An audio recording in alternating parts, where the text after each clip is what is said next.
नमस्ते and welcome to our channel designer element by Madhu. तो आपको इस चैनल पे इसी तरीके के वीडियोस देखने को मिलेंगे, कटिंग एंड स्टिचिंग के tutorials, designing, dress designing ideas और रीयूज प्रोजेक्ट्स और इस तरीके के बहुत सारे चीज़ें जो भी स्टिचिंग, डिज़ाइनिंग और कपड़े से रिलेटेड होती है वो वाला जो वीडियो है वो थोड़ा सा डिफरेंट है।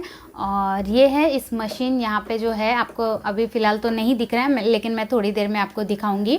ये यहाँ पे मेरे पास है एक मशीन जो कि मैं 10 ईयर से ऑलमोस्ट यूज़ कर रही हूँ इसको, और काफ़ी ज़्यादा यूज़ कर लिया है मैंने इसको। और ये किस तरीके से चल रहा है, और अगर आप भी कुछ होम सूइंग मशीन बाय करना चाहते हो तो आपको कैसा वाला लेना चाहिए या फिर किन चीज़ों का ध्यान रखना चाहिए, ये सारी चीज़ें मैं बताने वाली हूँ। क्योंकि स्टिचिंग, डिज़ाइनिंग तो हम करेंगे ही, लेकिन उनको करने के लिए जो मेन चीज़ होती है वो होता है एक अच्छा सा मशीन।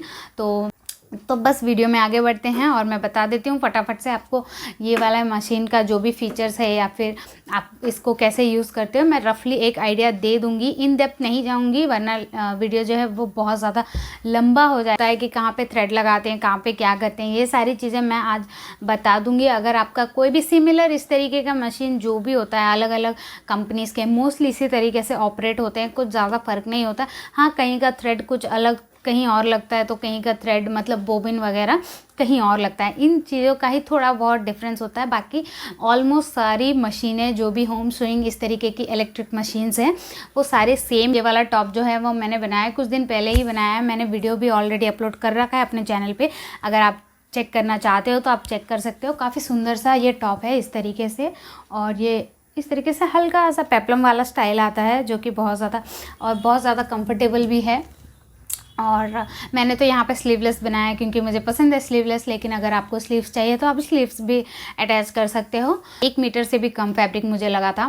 तो अगर आपको इसका फुल ट्यूटोरियल देखना है ना तो मैं नीचे डिस्क्रिप्शन में और आई बटन दोनों जगह पे ही इसका जो लिंक है वो छोड़ दूँगी, आप जाके चेक कर लेना। ठीक है, तो चलिए वीडियो को स्टार्ट। तो फ्रेंड्स, ये है एक electric home sewing machine, Usha brand की है, उषा जनोमे नाम है इसका। और ये इस तरीके के फुट पेडल के साथ आता है जिससे कि हम कंट्रोल करते हैं स्टिच को। तो हम कनेक्ट करते हैं, यहाँ साइड पे एक प्लग पॉइंट है, मैं आपको आगे आगे वीडियो में शो करूँगी। और यहाँ ऊपर की तरफ एक हैंडल है जिसे हम इजीली पकड़ के कैरी कर सकते हैं, यहाँ वहाँ मूव कर सकते हैं मशीन को। और यहाँ पे 2 इस तरीके से है, एक में हमारा लेंथ डिसाइड होता है। यहाँ पे ऊपर की तरफ एक छोटू सा मार्क है, तो आप जो भी नंबर वहाँ पे उस तरफ रखोगे ऊपर की तरफ वही वाला स्टिच आएगा। 3 रखोगे तो थोड़ा छोटा स्टिच, और नीचे ग्रेजुअली कम करते जाओगे 2 1 की तरफ आता रहोगे तो बहुत ही छोटा स्टिच आ जाएगा। उतना हमें रिक्वायर नहीं होता। जनरली जो स्टैंडर्ड स्टिच लेंथ होता है वो 3 या 4 के बीच में होता है। अगर आप कोई कपड़ा वगैरह स्टिच कर रहे हो, पर्दे वगैरह स्टिच कर रहे हो, या कोई भी चीज़ आप स्टिच कर रहे हो। और यहाँ पे कुछ इस तरीके से दिए गए हैं, ABCDEFG करके 7 स्टिचेस दिए गए हैं। 7 स्टिचेस के 2 वैरायटीज़ है, एक रेड कलर में आपको दिख रहा होगा मार्क, और एक जो है वो ब्लैक कलर में ऊपर की तरफ है। और यहाँ पे जो A है वो है हमारा मेन स्टिच, जो हम स्ट्रेट स्टिच लगाते हैं कपड़ों को जॉइन मतलब सिलते वक्त। और बाकी B भी उसी तरीके का है, उसी का एक वेरिएंट है, और बाकी सारे जो हैं वो जिग जैग है। तो इसी तरीके से यहाँ पे सारे स्टिचेस डिसाइड होते हैं, और ये कहाँ पे हमें सेट करना है ये मैं आगे बताऊँगी आपको वीडियो में। तो फ्रेंड्स, इसी जिगजैग स्टिचेस को आप यूज़ करके इस मशीन पे बहुत ही सुंदर सा एम्ब्रॉयडरी भी कर सकते हो, जो कि काफ़ी अच्छा होता है। उसके बाद यहाँ पे जो भी लिखा हुआ है A से G तक अल्फ़ाबेट, वही चीज़ यहाँ पे लिखा हुआ है। ये है हमारा सेलेक्टर। यहाँ पे भी आप ध्यान से देखोगे तो सब आपको दिख रहा होगा, A to G यहाँ पे लिखा हुआ है। शायद आपको उल्टा दिख रहा होगा कैमरा पे। तो आप ऊपर की तरफ यहाँ पे भी एक छोटा सा पॉइंट है, तो आप जो भी अल्फ़ाबेट इसके साइड में रखोगे, यानी कि उसके तरफ पॉइंट करके रखोगे, तो यहाँ पे साइड में जो भी स्टिचेस है वही वाली आएंगी। यानी कि अगर आप A करोगे तो A वाला स्टिच आएगा जो हम स्टिचिंग में यूज़ करते हैं जनरली। C और B के बीच में रखोगे तो आपका जिगजैग आएगा, और वो पिको के लिए भी यही वाला स्टिच यूज़ होता है इस मशीन पे। तो आप इस तरीके से इसको घुमा के आपका जो लेंथ है मशीन का वो एंड जो आपका डिज़ाइन है वो दोनों सेलेक्ट कर सकते हो। तो अब यहाँ पे जो नीचे में रेड कलर का दिया हुआ है वो क्या है, तो उसके लिए ये भी वही है ABCDEFG। तो यहाँ पे भी आप देख रहे होगे जो लेंथ वाला जो ये है, ये मैं घुमा के दिखा रही हूँ आपको। अगेन जब आप यहाँ पे 2 SS करके लिखे हुए हैं रेड कलर में, तो जब आप उसको पॉइंट करोगे तो आपका जो भी स्टिचेस है ऊपर की तरफ ब्लैक में, वही वाले रेड में हैं, लेकिन ये आपको देंगे डबल स्टिचेस। तो ये भी जनरली एम्ब्रॉयडरी के ही लिए यूज़ होता है। तो यहाँ पे भी सेम वही सिस्टम है, आप A रखोगे तो A वाला स्टिच आएगा, D रखोगे तो D वाला स्टिच, जो अल्फ़ाबेट आप यहाँ पे सेलेक्टर पे सेलेक्ट करोगे वही वाला आपको स्टिच मिलेगा। और यहाँ पे ये साइड में इस तरीके से एक छोटा सा दिया गया है चीज़, जिसे हम घुमा के नीडल को जो है अंदर और बाहर कर सकते हैं जब हम कॉर्नर्स वगैरह स्टिच करते हैं कपड़ों में, तो ये बहुत ज़्यादा यूज़फुल होता है। और सामने की तरफ यहाँ पे एक रिवर्स स्टिच का बटन दिया गया है। जब हम स्टार्टिंग करते हैं स्टिच करना या फिर जब हम एंड करते हैं तो हमें रिवर्स स्टिच भी लगानी होती है, तो हमें बार बार हमारा जो प्रेशर फुट है उसे उठा के करने की ज़रूरत नहीं पड़ती, बस इसे दबा देने से जो रिवर्स स्टिच है वो हो जाता है ईजिली। तो यहाँ पे ये इस तरीके से एक बटन दिया गया है जहाँ पे आपका 0 to 9 यहाँ पे भी नंबर्स लिखे रहते हैं इसके ऊपर। तो यहाँ पे डिसाइड होता है हमारा थ्रेड टेंशन, जब आप हम ऊपर से जो हम थ्रेड लगाते हैं नीडल से होकर यहाँ पे घूमता है, तो वो जो थ्रेड है कितना लूज़ जाना चाहिए कितना टाइट जाना चाहिए वो डिसाइड होता है। जनरली हम इसे 3 के 4 के बीच में रखते हैं। तो मशीन के साथ में कुछ एक्सेसरीज़ भी मुझे मिली थी, जैसे कि ये प्रेशर फुट और एक पिको वाला फुट भी मिला था इसके साथ में। तो ये मशीन पे हम पिको भी कर सकते हैं, और कुछ 1-2 बोबिन और बोबिन केस भी मुझे मिला था इस तरीके से। तो चलिए अब हम देख लेते हैं बोबिन में कैसे धागे भरे जाता है। तो यहाँ पे एक चीज़ दिया रहता है, उसमें हम इस तरीके से बोबिन को रख के हम अच्छे से लॉक कर देते हैं। देन ये जो साइड वाला है वो पुल हो जाता है, तो इसे भी हम यूँ पुल कर लेते हैं। पुल करने से क्या होता है कि यहाँ पे हमारा जो नीडल है वो स्टिच नहीं होता, मतलब नीडल नहीं चलता, सिर्फ जो बोबिन है वो ही धागा लपेटते रहता है।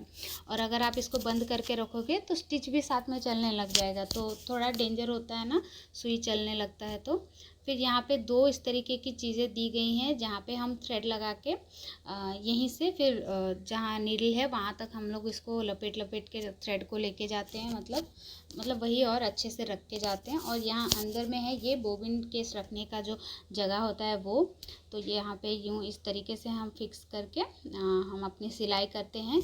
तो वैसे तो वो लोग डेमो वगैरह प्रोवाइड कर देते हैं जब आप इस तरीके के मशीन लेते हो, आप ऑपरेट कैसे करोगे और थ्रेड कहाँ से लगाओगे ये सारी चीज़ें वो लोग बता देते हैं। तो कोई टेंशन की बात नहीं है, मशीन बहुत ही अच्छे से चलता है। और यहाँ पे आप देख सकते हो कितने सारे मार्क्स लगे हैं कैंची के, क्योंकि मैं बहुत रफली इसको यूज़ करती हूँ एवरी डे। और फ्रेंड्स अगर रही बात ऑयलिंग की, तो आपको इसमें बहुत ज़्यादा ऑयलिंग नहीं करनी होती है। सिंगल मशीन में हम बहुत ज़्यादा ऑयलिंग करते हैं, लेकिन इसमें आपको बहुत ही थोड़ा सा बूंद 1-2 बूंद ही डालना होता है। और यहाँ पे साइड पे ना मोटर है, इसका मोटर का जो होल्स है जहाँ से उसका गैस निकलता है वो है, मैं दिखाती हूँ। हाँ यहाँ पे तो इसके अंदर आपको एकदम ध्यान रखना है कि कभी भी इसके अंदर ना आप ऑयल कर दे। बस यहाँ सामने की तरफ ही छोटे छोटे से होल्स हैं, वहाँ पे आप 1-2 बूंद डाल दोगे तो इनफ होता है, सफिशिएंट होता है इसके लिए ऑयल। और आप रेगुलर दे सकते हैं, इसमें 1-1 बूंद ही देना है, ज़्यादा नहीं देना है, हर दूसरे दिन आप दे सकते हो। यहाँ पे इसी साइड पे ये ऑन ऑफ का बटन और ये प्लग है। तो जैसा कि मैंने ये पेडल दिखाया था, इसके साथ में ही अटैच होके एक प्लग आता है, यहाँ पे लगाते हैं जिसे हम, और एक प्लग आता है इसमें जिसे कि हम स्विच बोर्ड में लगाते हैं। जो भी नॉर्मल सा स्विच बोर्ड हमारे घर में होता है उस पर आप इसको लगा के ऑपरेट कर सकते हो। जैसे ही आप स्विच ऑन करते हो लगा के, तो यहाँ सामने की तरफ नीडल के ऊपर की तरफ छोटू सा बल्ब दिया गया है येलो कलर का, तो वो जल जाता है ताकि आप अगर अंधेरे में भी इसको स्टिच कर रहे हो, यूज़ कर रहे हो, तो आपको इजीली पता चलता है कि आप क्या स्टिच कर रहे हो, काफ़ी अच्छे से दिख जाता है।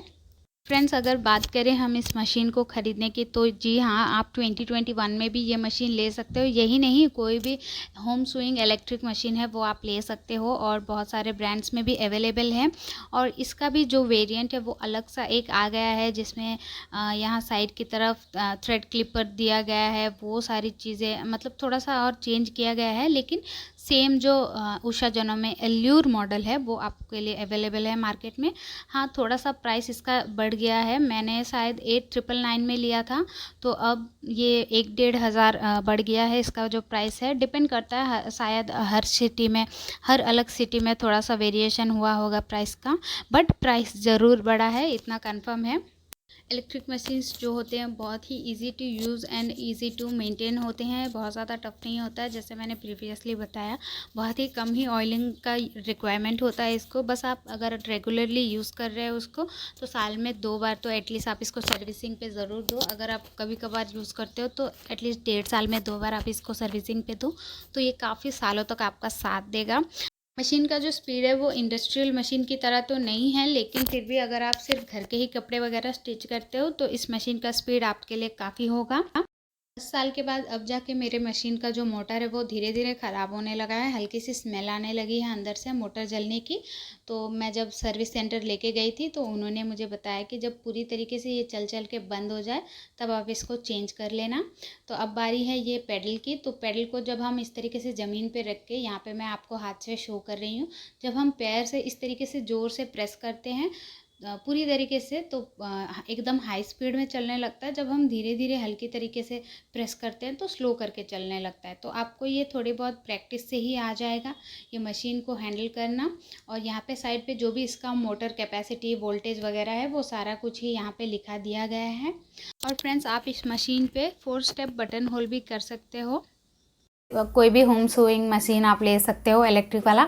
इसका एक ही ड्रॉबैक ये होता है कि अगर आपके घर में इलेक्ट्रिसिटी नहीं है तो आप इसको ऑपरेट नहीं कर पाओगे। हाँ, हालांकि बैटरी पे शायद ये चलता है, लेकिन मैंने बैटरी से कभी कनेक्ट नहीं किया है। मुझे कभी पूछा भी नहीं, जो सर्विस सेंटर वगैरह में जाते रहती हूँ मैंने वहाँ पे कभी पूछा भी नहीं कि क्या मैं इसको बैटरी से चला सकती हूँ, जो इन्वर्टर होता है उससे चला सकती हूँ कि नहीं। तो क्योंकि ज़रूरत इतनी महसूस नहीं होती है तो मैंने इसलिए इतना दिमाग नहीं लगाया उसके ऊपर। तो ये एक चीज़ है कि आप बिना इलेक्ट्रिसिटी के इसको नहीं चला पाओगे अगर आपके पास इन्वर्टर भी नहीं है तो। और बाकी सब एकदम सही है। इस तरीके के मशीन बहुत ही यूज़फुल होते हैं। एकदम फटाक से यहाँ से लेके जाओ, सिलाई करो, वहाँ से वहाँ पे रख दो, इस तरीके से घुमाते रहो इसको। अगर आप ख़रीदने के लिए सोच रहे हो तो आप अपना जो डिसीजन है वो ले सकते हो। बहुत ज़्यादा मुश्किल नहीं है, कुछ भी ये नहीं है। स्टार्टिंग में मुझे भी बहुत लगा था कि पता नहीं कैसे चलाऊँगी, हैंडल कर भी पाऊँगी या नहीं, बहुत ज़्यादा लगता है ना, लेकिन इतना टफ़ नहीं होता है, बहुत ईजी होता है, एकदम सिंपल है चलाना।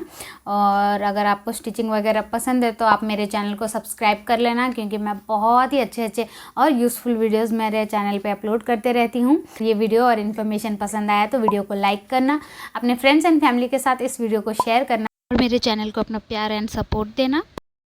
तो मैं मिलती हूँ आप सबको मेरे नेक्स्ट वीडियो में। Till then bye bye.